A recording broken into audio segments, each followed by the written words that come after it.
Shalom, selamat pagi Bapak Ibu Saudara yang dikasihi oleh Tuhan. Puji Tuhan, kita berjumpa lagi untuk bersama-sama kita mendengarkan firman Tuhan dan belajar. Puji Tuhan Bapak Ibu. Saya berharap Bapak Ibu semua dalam kondisi yang sehat walafiat. Amin, amin, haleluya. Mari kita berdoa. Puji Tuhan, kami naikkan kepada Engkau Tuhan. Kami merasa diberkati, kami merasa dikasihi, kami merasa dilindungi dan dijagai oleh Tuhan. Bahkan kami merasa Tuhan diberkati. Bukan cuma kami merasa, tetapi kami sungguh menikmati semua itu. Terima kasih, dan pada pagi hari ini kami bersyukur Tuhan beri kesempatan kami untuk belajar firman-Mu. Biarlah kami semakin dalam untuk memahaminya, mengerti, dan kami boleh praktekkan dalam kehidupan kami sehari-hari. Terima kasih di dalam nama Yesus, haleluya, amin. Puji Tuhan, pada pagi hari ini saya akan memberikan judul yaitu kedaulatan Allah. Wow ya, sangat familiar sekali. Dan kita tahu Rasul Paulus dalam kondisi yang tidak baik, di penjara, ya, kakinya dibelenggu karena pengabaran Injil yang dilakukan oleh Rasul Paulus. Tapi Rasul Paulus dalam kondisi yang tidak baik menurut ukuran kita, tetapi bagi Rasul Paulus itulah kesempatan di mana dia bisa menulis surat-surat untuk jemaat yang ada di Korintus, Filipi, Kolose, di mana saja, bahkan di kota Roma. Puji Tuhan untuk jemaat di Roma. Dan pada pagi hari ini kita akan buka di dalam kitab Roma. Kitab Roma 9 ayat yang ke-12 Bapak Ibu ya. 12 sampai 15. Puji Tuhan. Saya akan membacanya perlahan-lahan. Dikatakan kepada Ribka, anak yang tua akan menjadi hamba anak yang muda. Seperti ada tertulis, aku mengasihi Yakub tetapi membenci Esau. Jika demikian, apakah yang hendak kita katakan? Apakah Allah tidak adil? Mustahil. Sebab ia berfirman kepada Musa, aku akan menaruh belas kasihan kepada siapa aku menaruh belas kasihan, dan aku akan bermurah hati kepada siapa aku bermurah hati. Puji Tuhan. Kedaulatan Allah itu kan bicara tentang hak mutlak ya. Kalau Presiden Jokowi gitu istilahnya hak prerogatif gitu ya. Apa yang dilakukan Jokowi semua harus dilakukan ya. Tidak ada seorang pun yang bisa mengatakan jangan lakukan itu ya. Hak istimewa maksudnya begitu. Nah, kedaulatan Allah ialah bagaimana Tuhan melaksanakan haknya untuk melakukan apa yang ia kerjakan bagi penyelesaian pekerjaannya. Ya, Bapak Ibu, puji Tuhan. Waktu kita membaca di dalam ayat ke-12, dikatakan kepada Ribka, aku anak yang tua akan menjadi hamba anak yang muda. Maka ingatan kita pasti kepada siapa? Yakub dan Esau. Di mana ada pertukaran hak kesulungan hanya karena semangkok kacang merah. Tetapi itu bukan karena kebetulan. Karena kebetulan semua sudah terancang oleh Tuhan. Tuhan izinkan itu terjadi untuk menggenapi firman-Nya. Sepertinya memang Tuhan itu dibilang, apakah Tuhan tidak adil? Pertanyaan itu ya. Apakah Allah tidak adil? Dikatakan mustahil, nggak mungkin Allah itu tidak adil. Allah itu adalah pribadi yang adil.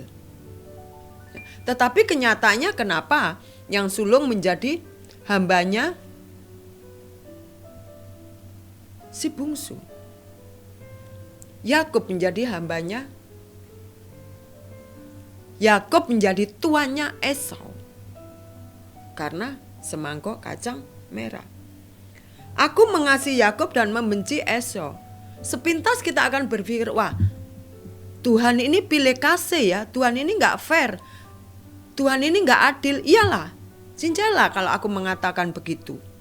Karena masa yang tua dibenci, yang kecil disayang sama Tuhan? Apa maksud Tuhan? Apa? Pasti secara manusia kita akan berpikir begitu. Ya. Tetapi yang namanya kedaulatan Tuhan itu, apa yang Tuhan lakukan, tidak ada yang bisa mengatakan tidak. Ya, seperti saya katakan tadi, presiden. Presiden punya hak istimewa, yaitu hak prerogatif. Dan kedaulatan Allah ialah tidak bisa diganggu gugat lagi.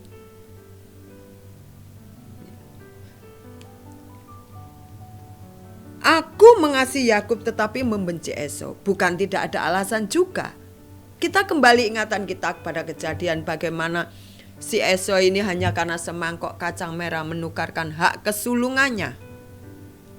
Dan melalui Ribka, mamanya, Yakub memperoleh hak kesulungan atas Esau.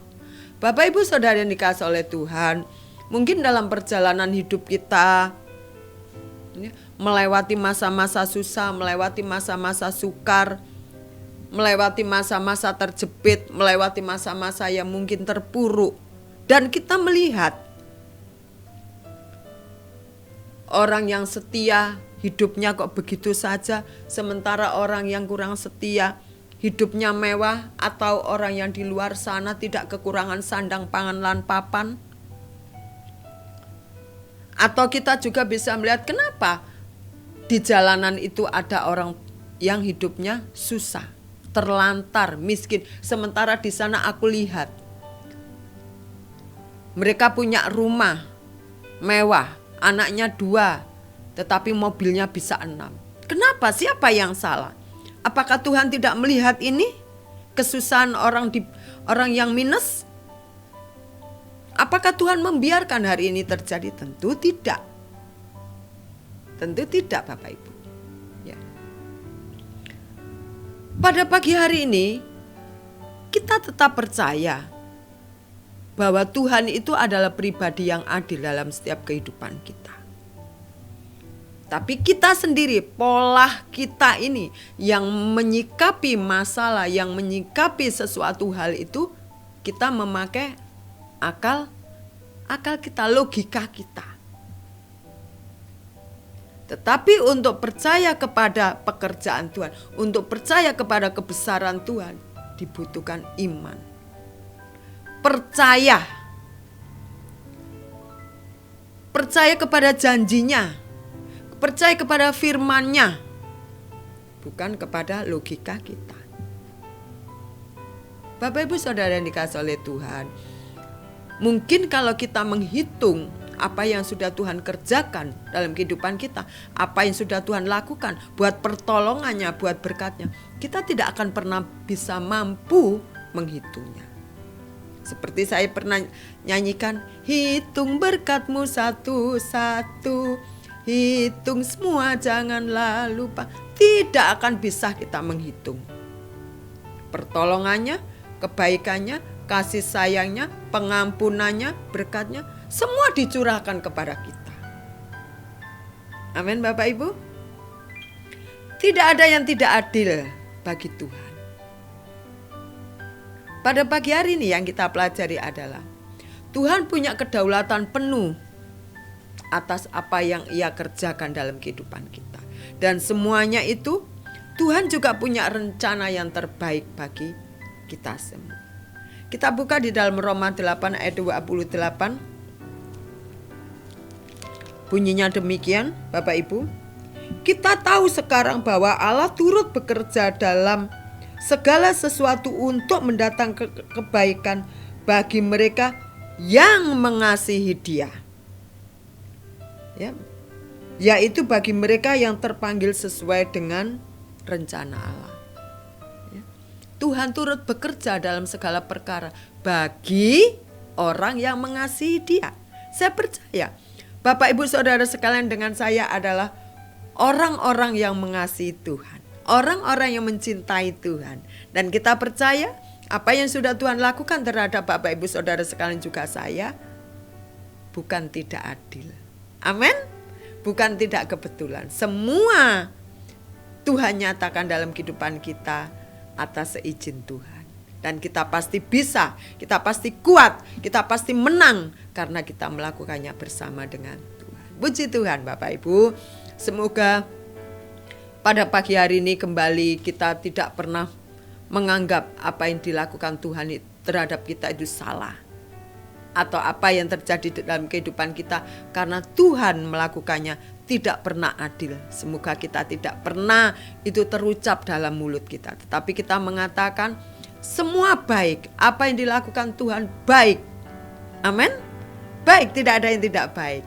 Terhadap Bapak Ibu Saudara sekalian juga saya. Dan biarlah kita terus bersyukur karena Tuhan itu baik. Puji Tuhan, mari kita berdoa. Terima kasih Tuhan, kami percaya Engkau baik dalam segala hal. Engkau baik dalam segala situasi dan Engkau baik setiap waktu dalam kehidupan kami.